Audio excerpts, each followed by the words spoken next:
বুধবার সকালে গঙ্গাসাগরে পৌঁছান রাজ্যপাল সিভি আনন্দ বোস। সেখানে পৌঁছে কপিলমুনি মন্দিরে পুজো দেন রাজ্যপাল। এমনকি সেখানকার এলাকার মানুষজনের সঙ্গে কথাও বলেন তিনি।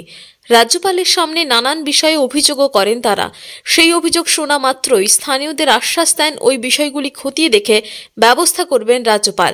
এমনকি তিনি সাংবাদিকদের মুখোমুখি হয়ে জানান, গঙ্গা যেমন সব নদীর মিলনস্থল, ঠিক তেমনি Bharatvarsha.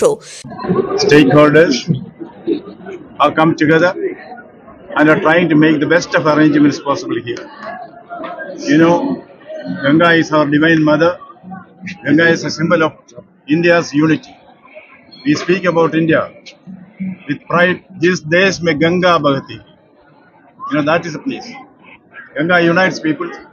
Bengal unites people. Both Bengal and Ganga are representative of the forces which bring us together. Like the Ganga, all rivers flow in different directions, but they all come and confluences in the ocean. Similar is the case with India. Diverse ethnic groups, diverse cultures. We flow in different directions, but our ultimate aim is Bharat and also Bengalayana. That is what is represented here.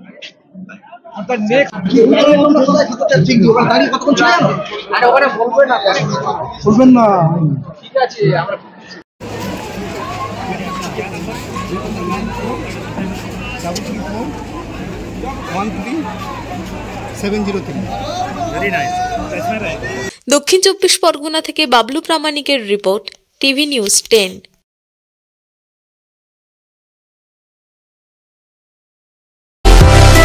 সুলভের সঠিক চিকিৎসার একমাত্র প্রতিষ্ঠান Vivekananda hospital. 24 ঘন্টা emergency service, blood bank, trauma care. আপনাদের সেবায় আমরা তৎপর।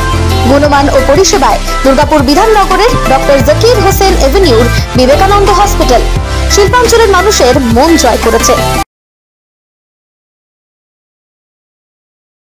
সবার আগে খবরের আপডেট পাওয়ার জন্য সাবস্ক্রাইব করুন আমাদের ইউটিউব চ্যানেল এবং ক্লিক করুন বেল নোটিফিকেশন আইকনে।